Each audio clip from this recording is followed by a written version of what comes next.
Hello friends, welcome to my YouTube channel BK gardening. तो friends, आशा कরি তোমরা সবাই ভালো আছো। বন্ধুরা, আজকে আমি চলে এসেছি একটা নতুন ভিডিও নিয়ে, যে কম খরচে খুবই সহজে প্রতিটা গাছের জন্য একটা উপযুক্ত সার তৈরি কীভাবে করব। জৈব সার, যেটা খরচ কম কিন্তু প্রতিটা গাছে ব্যবহার করা যাবে এবং সব গাছের জন্য সবথেকে বেশি উপকারী। বাড়িতেই পাওয়া যাবে, কোথাও যেতে হবে না এবং খুবই উপকারী। দেখা যাক বন্ধুরা সেটা কিভাবে করব। বন্ধুরা চলো স্টার্ট করা যাক।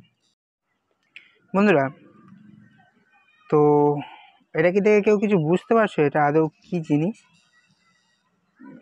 আশা করি অনেকেই পারছে আর অনেকে ভাবছে কি জিনিস এটা। বন্ধুরা, ঘুরে দেখাচ্ছি আমার এর পরিমাণটা কতটা, অনেকটাই আছে। তো জিনিসটা কি কেউ কিছু বুঝতে পারছো নাকি না?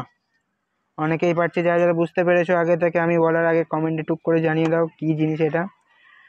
আর যারা বুঝতে পারোনি ভিডিওটা দেখো, এক্ষুনি বলে দেবো এটা কি এবং বুঝিয়ে দেবো কিভাবে এটা হলো, কিভাবে করবে এবং কেন এটার কোনো খরচই নেই। বন্ধুরা, এটা হলো ওয়েস্টেজ চা পাতা।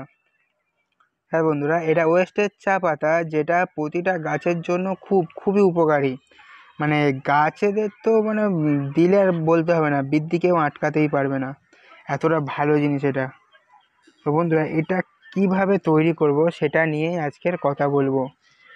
এখানে দেখাই, আমার এখন এটা আমি রোদে দিয়েছিলাম, এখন ভিতরে একটু ভিজে আছে, এই কালার এখন রোদে হয়ে গিয়েছে। তো এরকম থাকে, রোদে শুকায়, রাতে কুয়াশায় ভেজে আবার রোদে শুকায়, এরকমভাবে এগুলোকে আমি পচাচ্ছি। পুরো তো একদম জমে গিয়েছে, পুরো জমে গিয়েছে। বন্ধুরা, এটা আমি কি করি, এটা হচ্ছে তোমাদের, এটা আমার একটু খরচ হয়েছে কারণ আমার বাগানের পরিমাণটা অনেকটা বেশি, তো এগুলো দিতে হয়েছে। আমি বিভিন্ন চা দোকান থেকে কালেক্ট করেছি, তাদেরকে কিছু টাকা দিতে হয়েছে, অল্প পরিমাণ টাকা দিতে হয়েছে, কিছু টাকা তাদেরকে দিতে হয়েছে। তারপরে এগুলোকে আমি কালেক্ট করে প্রসেসিং করে এখন শুকাতে দিয়েছি, পচতে দিয়েছি, নট শুকাতে, পচতে দিয়েছি। যে দিনের রোদ, রাতের কুয়াশা, জল বৃষ্টি খেয়ে পচে একদম উপযুক্ত সার হবে, বুঝছো? এটা খুবই ছোট্ট একটা ভিডিও হচ্ছে, এটা সহজ প্রসেস। দোকান থেকে, যাদের বড় বাগান আছে, দোকান থেকে চা পাতা কালেক্ট করো, কিছু করতে হবে না, চা পাতা কালেক্ট করো, বড় একটা বস্তা আমি এরকম বিছিয়ে দিয়েছি, বস্তা বিছিয়ে দাও, বস্তা না পাও প্লাস্টিক যে কোনো জিনিস বিছিয়ে দাও, তার উপর ঢেলে পচতে দাও, ব্যাস। পচে যখন একদম ঝুরো ঝুরো হয়ে যাবে, দেখতে পাচ্ছ এগুলো আমার পুরো, যেহেতু দোকান থেকে তো কালেক্ট করা, দোকানে অনেকদিন জমে থাকে ড্রামে ড্রামে, তো এরকম ডেলা ডেলা হয়ে থাকে, ডেলা ডেলা এরকম হয়ে থাকে। তো এইরকম যখন ঝুরো ঝুরো আস্তে আস্তে হয়ে যাবে, আমার আস্তে আস্তে ঝুরো ঝুরো হয়ে এসেছে, যখন ঝুরো ঝুরো সব হয়ে যাবে, তোমরা কি করবে, এটা আমি দেখতে পাচ্ছ, এটা আমার নিজস্ব অবশ্য বানানো, খুন্তিটাকে বাঁকিয়ে একটা একটু ডিজাইন আর কি বাঁকিয়ে কাজের জন্য একটু বানিয়ে নিয়েছি, গাছ খুঁজতেও সুবিধা হয়, আর একটু এইগুলোকে নাড়াচাড়া করা, গোবরকে নাড়াচাড়া করা, এগুলো হয়ে যায়। এটা দিয়ে যে কোনো এরকম জিনিস দিয়ে তোমরা ভেঙে, প্রতিদিন ভাঙবে একটু একটু করে, গুঁড়ো হবে, গুঁড়ো করে নিয়ে ভালো করে পচিয়ে নিয়ে গাছে ব্যবহার করো, ব্যাস, আর দেখতে হবে না। এটাকে গুঁড়ো করে নাও, পচিয়ে নাও ভালো করে, গাছে ব্যবহার করো। আমি গ্যারেন্টি দিচ্ছি, আমি বাপ্পা তোমাদের গ্যারেন্টি দিচ্ছি, গাছের বৃদ্ধি তোমরা ধরে রাখতে পারবে না। ফল গাছের ফল, ফুল গাছের ফুল, আর পাতাবাহার গাছের পাতার কালার।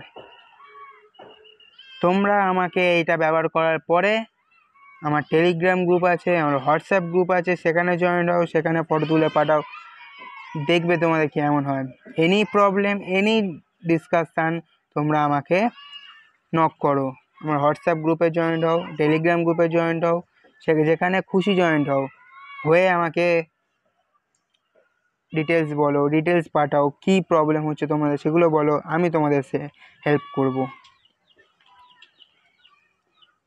বন্ধুরা আজকের ভিডিওটা ছোট্ট মতো ভিডিও, বেশি বড় করছি না, বেশি বাড়াচ্ছি না। সিম্পল একটা জিনিস দেখানোর ছিল, বাড়ির যাদের ছোট বাগান আছে, বাড়ির চা খাওয়ার পর চা পাতাটা না ফেলে দিয়ে সেটাকে কালেক্ট করে নাও, একটা জায়গায় নিয়ে পচিয়ে নাও ভালো করে। আস্তে আস্তে একটা মাস পচিয়ে নেওয়ার পরে একটা মাস কালেক্ট করো, করে পচিয়ে নাও ভালো করে, করে সেটাকে প্রতিটা গাছে ব্যবহার করো। গাছের বৃদ্ধি ঠেকাতে পারবে না, আমি বাপ্পা গ্যারান্টি দিচ্ছি, গাছের বৃদ্ধি তোমরা ঠেকাতে পারবে না। আমার চ্যানেলে প্রতিটা জিনিসে দেখবে মানে আমি মাটি কম ব্যবহার করি, সার জৈব সার বেশি ব্যবহার করি, আর কোকোপিট ব্যবহার করি। কারণ আমি হচ্ছে ছাদ বাগানিদেরকে গ্রো করাতে চাই, তাদের স্বপ্ন ছাদের উপর সুন্দর বাগান হবে, তারা যাতে গ্রো করতে পারে সেই স্বপ্ন নিয়ে আমি লেগেছিলাম। মাঝে কিছুদিন অফ হয়ে গিয়েছি, মাঝে একটা বাড়ির বড় বিপদ গিয়েছে, একটা নয় দুটো বড় বড় বিপদ গিয়েছে বাড়িতে, সেগুলোকে সামলে উঠে আবার যে তোমাদের কাছে ফিরে আসতে পেরেছি, এটাই মানে আমি কোনোদিন ভাবতে পারিনি যে তোমাদের কাছে আবার ফিরে আসতে পারবো। তো এসেছি, আবার তোমাদের সঙ্গে গ্রো করব, তোমাদেরকে গ্রো করাবো, আমিও গ্রো করব। চলো বন্ধুরা, আজ এই পর্যন্ত, দেখা হচ্ছে পরের ভিডিওতে, টাটা।